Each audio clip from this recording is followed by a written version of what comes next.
my work's kind of a confluence of things. Partly it was coming to London and falling in with the kind of art community in East London, and I started working in a bar where all these artists happened to hang out, and I just kind of fell in with a group.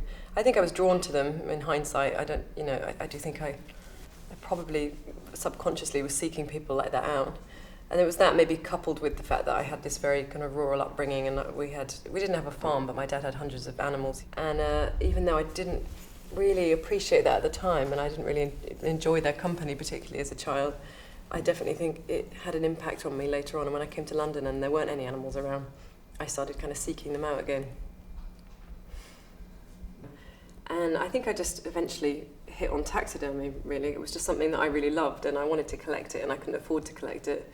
So it was really just a practical thing that I thought I'll start making it for myself so I can decorate my flat with it. And I wasn't so interested in the traditional taxidermy mounts. I like them, but I kind of wanted to do something a bit different with it, I think. I couldn't understand why, if I was learning this, why I would just start repeating the same work that loads of other people have done before. Because a lot of taxidermists work within that tradition where they mimic the natural habitat of the animal. So I wanted to do something completely different with it as soon as I learned. Some weeks go by and I don't get anything, and then others go by and I get a couple of packages. It's not daily, definitely not daily, but I get, there's a farmer who sends me these chicks every now and then, so he'll send a bag of like 50 of them or something every month maybe. I just had a call this morning from somebody driving down from Derby and had found a kite on the side of the road, and I'm going to meet him this afternoon and get it. I just had an email from someone who's talking about sending me 3 birds from Norfolk who I don't know. So yeah, it happens, I'd say nearly weekly. It's always great. I mean, it's good to just stockpile things, really. A lot of the time, a lot of what I get offered is the same. I get loads of blackbirds and squirrels and things that you see a lot of. But I just never know what I'm going to work with next, really. So I've learned not to turn things down, because if I do, I'll suddenly have an idea which I need it for, and I'll regret having turned it down.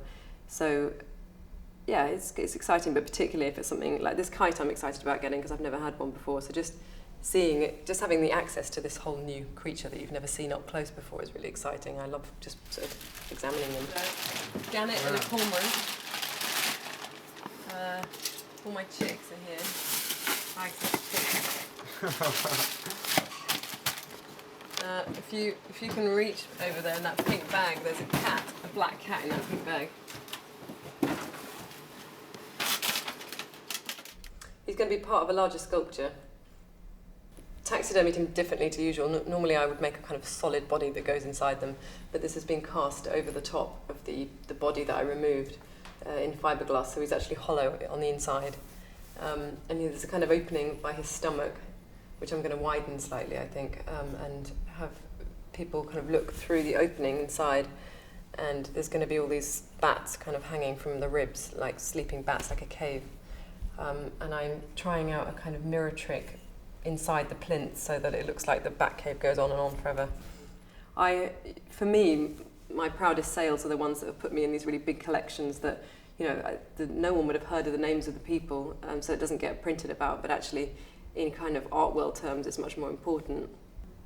So it's more, other people called me an artist quite a long time before I did. I think I probably would have, I said I'd do taxidermy. I didn't even call myself a taxidermist because I thought that was a bit sort of misleading too, because I'd only been doing it for a short while, and it wasn't like I could sort of mount people's pets and hunting trophies and stuff like that.